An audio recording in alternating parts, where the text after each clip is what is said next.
무려 시가총액은 225억이 줄어들고 세금 절감 규모도 67억이나 되는데요. 규모를 듣고 나니 4년이라는 시간이 이해가 가는 것 같습니다. 안녕하세요. 정혜일 기업연구소입니다. 오늘은 복수법인을 운영하시는 대표님들께 많은 도움이 되는 과거 컨설팅 사례 현재 세법에 맞도록 재구성하여 설명드리도록 하겠습니다. 내용이 다소 어려울 수 있다는 점 미리 양해 말씀드립니다. 오늘은 양성훈 수석연구원님께서 설명해 주시기로 했습니다. 먼저 간단한 자기소개 부탁드립니다. 안녕하세요. 저는 양성훈이라고 합니다. 직장생활은 삼성에서 94년부터 10년간 고 이건희 회장 비서와 기획 업무를 하였고 2006년부터 지금까지 18년간 법인 컨설팅을 해오고 있습니다. 오늘 소개하는 복수 법인 컨설팅은 몇 년간 진행하신 건가요? 증여특례 신청까지 만 4년 걸렸습니다. 가업승계 증여특례를 신청할 때 세개 법인의 시가총액은 어느 정도였나요? 가 법인은 시가총액 300억에서 85억으로 나 법인은 90억, 다 법인도 90억 수준이었습니다. 컨설팅 전후의 세금 비교도 가능할까요? 물론입니다. 가나 법인의 시가총액은 총 400억으로 명의신탁 주식을 무시하고 계산하더라도 증여특례 이용 시 세금 88억이 발생합니다. 컨설팅 후에 가나 법인의 시가총액은 175억이고 증여특례 이용 시 21억 원의 세금이 발생합니다. 무려 시가총액은 225억이 줄어들고 세금 절감 규모도 67억이나 되는데요. 규모를 듣고 나니 4년이라는 시간이 이해가 가는 것 같습니다. 네네. 그럼 이제부터는 자세한 컨설팅 내용을 여쭤보겠습니다. 대표님의 의중이 두 아들에게 회사를 하나씩 승계하고 한 회사는 가족 모두가 소유하면서 절세를 원한 것으로 알고 있습니다. 회사들의 상황에 대해 잠시 설명해 주세요. 네, 화면에 보시는 바처럼 가 법인은 시가총액 300억 회사로 CEO께서 100% 지분을 보유하고 계시고 자녀들 결혼할 때 자녀당 10억씩 도와준 가지급금과 과다 보유 현금, 단기 투자 자산, 임대용 부동산과 비사업용 토지 등 업무무관 자산 비율이 30% 정도입니다. 가업승계 증여특례나 가업상속 공제를 활용하실 때는 업무무관 자산 비율이 중요하다는 점을 이미 아실 겁니다.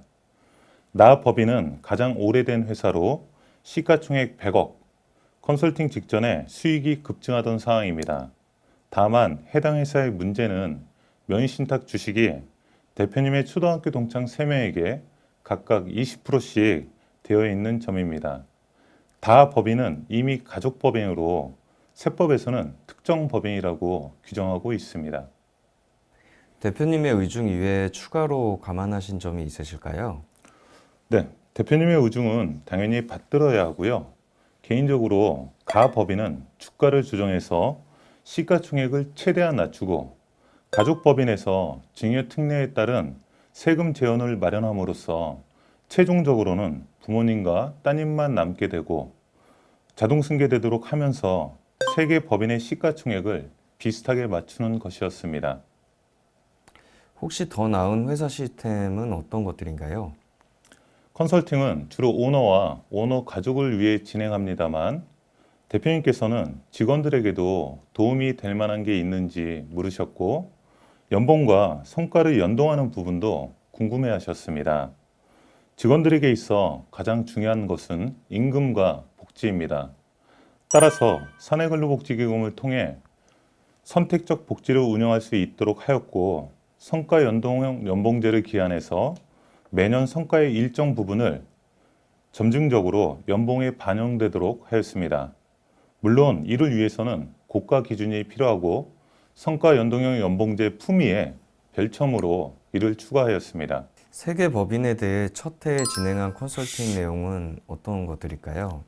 우선 가족법인인 다 법인이 가 법인의 주식 1%를 취득합니다.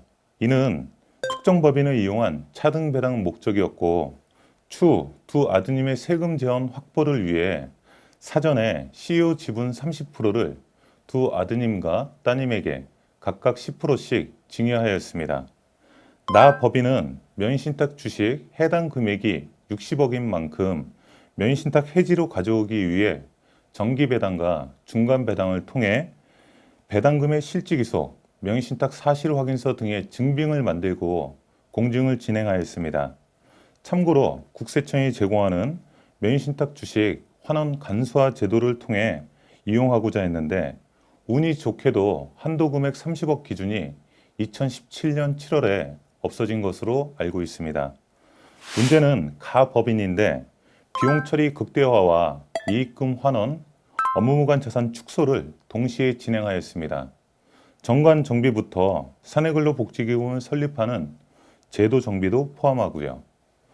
우선 임원 보수를 3억에서 5억으로 경영정기보험 월납 1억 가입, 자기주식 관련한 직접 소각 2.5억, 직접 보유 50억을 실행해 가지의금을 상환하고 배당 10억, 시효 5억과 특정법인 5억 등 차등 배당을 하였습니다.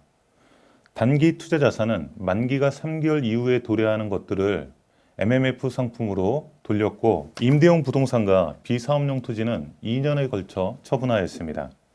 연구원님, 경영인 정기보험을 월납 1억을 하는데요. 그렇게 하면 시가총액에는 얼마나 영향이 있나요? 대표님들도 아시는 바처럼 시가총액은 한 주당 주가에 발행주식 총수를 곱해 산출합니다. 한 주당 주가는 부동산이 자산의 50% 미만인 법인은 순손익가치의 3배수, 순자산가치의 2배수를 하고 더한 다음 5로 나누어 줍니다. 다시 말하면 순손익가치가 6할의 비중을, 순자산가치가 4할을 차지합니다. 수익과 비용의 대응 원칙을 들어보셨을 겁니다. 비용 처리 100을 하면 수익 100이 줄어듭니다. 비용 처리 1억을 하면 수익 1억 원이 줄어듭니다. 이처럼 비용 처리한 만큼 수익이 줄어들므로 비용 처리한 만큼을 수익으로 보고 주가를 계산하시면 되겠습니다. 연간 12억을 3년간 비용 처리하면 12억에 순손익가치 환원율 10을 곱하면 순손익가치가 되고 여기에 60%를 곱하면 72억 원이 산출됩니다. 또한 매년 12억씩 비용 처리를 하여 순자산에 미포함시켰으므로 3년간 총액 36억 원에 대해 40%인 14.4억 원이 순자산 가치를 하락시킵니다. 따라서 72억과 14.4억을 더하면 경영인정기보험 월납 1억을 들면 3년 후 시가총액은 86.4억이 줄어드는 효과가 생깁니다. 아, 그렇군요. 가법인에 대한 컨설팅 내용을 계속 듣고 싶습니다. 2년 차에도 임원 보수와 경영인 정기보험을 유지하고 배당 10억을 기존대로 실행했습니다. 참고로 나 법인은 2년 차 하반기에 명의신탁 주식 간소화 제도를 통해 환원해야 했습니다. 3년 차에는 2년 차에 진행한 내용 외에 증자를 추가로 3억 원을 하였고 손자녀 2명에게 총액 10억 원어치 주식과 현금을 증여했습니다. 또한 임원진 DC형 퇴직연금에 5억을 선납하였습니다. 4년 차에는 보수, 경영인정기보험, 배당을 그대로 실행하였고 손자녀를 대상으로 간접소각 10억, 그리고 회사가 보유한 자기 주식을 사내근로복지기금에 출연하였습니다. 5년 차에는 나 법인에 대해 가업승계증여특례를 진행하였습니다. 또한 다 법인에서 자기 주식 직접 보유를 통해 두 아드님이 각각 18억 원씩 인출하였고 이는 양도세와 증여세를 내는 재원으로 사용하였습니다. 마지막으로 하나만 더 질문하겠습니다.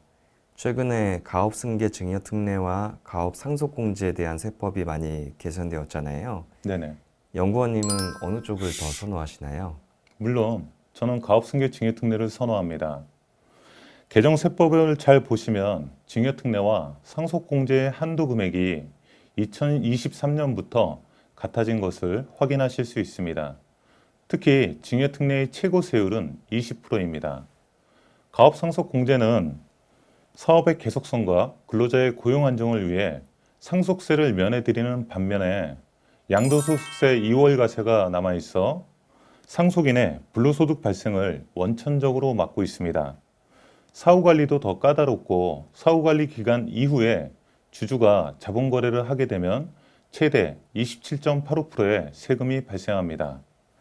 어쩔 수 없이 대표님이 갑작스럽게 돌아가시는 경우에는 상속공제를 활용합니다만 정상적인 상황이라면 증여특례를 활용하시는 것이 훨씬 더 유리하다고 말씀드리겠습니다. 네, 그럼 지금까지 여러 개의 복수법인을 운영하시는 대표님들이 규모가 큰 회사 자산을 네. 충분히 안정적으로 이제 전달하는 방법을 네네. 자세하게 설명해 주셨습니다. 네. 양성훈 수석연구원님 감사드리고 지금까지 시청해 주신 구독자분께도 감사드립니다. 감사합니다. 감사합니다. 세금 때문에 고민하는 대표님을 위해서 무료 절세 세미나를 준비했습니다.